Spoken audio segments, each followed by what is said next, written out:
Video বানাচ্ছেন কিন্তু view আসে না কেন? অনেকে ভিডিও আপলোড করে ভাবেন ভিউ এমনিতেই আসবে, কিন্তু তারা দিন শেষে ফলাফল জিরো দেখতে পায়। তাই আজকে আমি দেখাবো আপনার এমন 5টি ভুল যার কারণে আপনার ভিডিওতে ভিউজ ও সাবস্ক্রাইবার কোনোটাই বাড়ছে না। Number 1, topic choice. সবচেয়ে বড় ভুল হলো নিজের ইচ্ছে মতো ভিডিও বানানো। আপনি যেটা বানাচ্ছেন সেটা সবাই খুঁজছে না। টপিক এমন কিছু বাছুন যেটা মানুষ সার্চ করে বা ট্রেন্ডিং এ থাকে। যেমন আপনি যদি আমার মতো ভিডিও বানান, তাহলে টপিক রাখতে পারেন মোবাইল দিয়ে ভিডিও এডিটিং বা এআই টুল দিয়ে ভিডিও বানানো। এসব টপিক মানুষ খুঁজে খুঁজে দেখে। এই টপিক নিয়ে কাজ করতে পারেন, কারণ এইসব ভিডিও মানুষ সব সময় খোঁজে।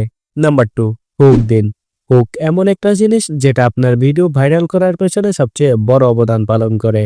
কারণ আপনি যদি আপনার ভিডিওর প্রথম 15 সেকেন্ড দর্শককে আকর্ষিত করতে না পারেন, তাহলে আপনার ভিডিওতে অডিয়েন্স ক্লিক করেই চলে যাবে। এতে আপনার সেই ভিডিওটা ডাউন হয়ে যাবে। তাই ভিডিওর শুরুতে হুক দিন, কারণ ভিডিও ইন্টারেস্টিং না হলে 90% মানুষ আপনার ভিডিও দেখবে না। Number 3, thumbnail. বর্তমানে থাম্বনেল এতটাই গুরুত্বপূর্ণ যে আপনার ভিডিওতে ভিউ এনে দিতে থাম্বনেল 50% কাজ একাই করে দেয়। তাই থাম্বনেলে রাখুন বড় ও মোটা ফন্টের কিছু লেখা, নয়তো মুখের এক্সপ্রেশন, কারণ মুখের এক্সপ্রেশন থাকলে ভিডিওর সিটিআর এমনিতেই বেড়ে যায়। Number 4, audience retention. ইউটিউব কখনোই দেখে না যে আপনি কয়টা ভিডিও আপলোড করছেন। ইউটিউব অ্যালগরিদম দেখে যে আপনার ভিডিও মানুষ কতক্ষণ দেখছে। আপনার ভিডিও যদি সবাই 30 সেকেন্ড দেখেই বের হয়ে যায়, তাহলে আপনার ওই ভিডিওটা ইউটিউব খারাপ মনে করে নেবে, যার ফলে সেই ভিডিওটা অডিয়েন্সের কাছে পৌঁছাবে না, যার ফলে সেই ভিডিওটি ডাউন হয়ে যাবে। তাই সবসময় ইন্টারেস্টিং কিছু বলে অডিয়েন্স ধরে রাখুন। নাম্বার 5, সবচেয়ে গুরুত্বপূর্ণ কথা, কনসিস্টেন্সি।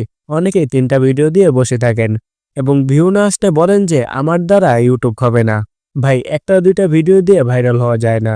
ইউটিউব তখনই আপনার ভিডিও দর্শককে রেকমেন্ড করবে যখন আপনি নিয়মিত ভিডিও আপলোড করে যাবেন।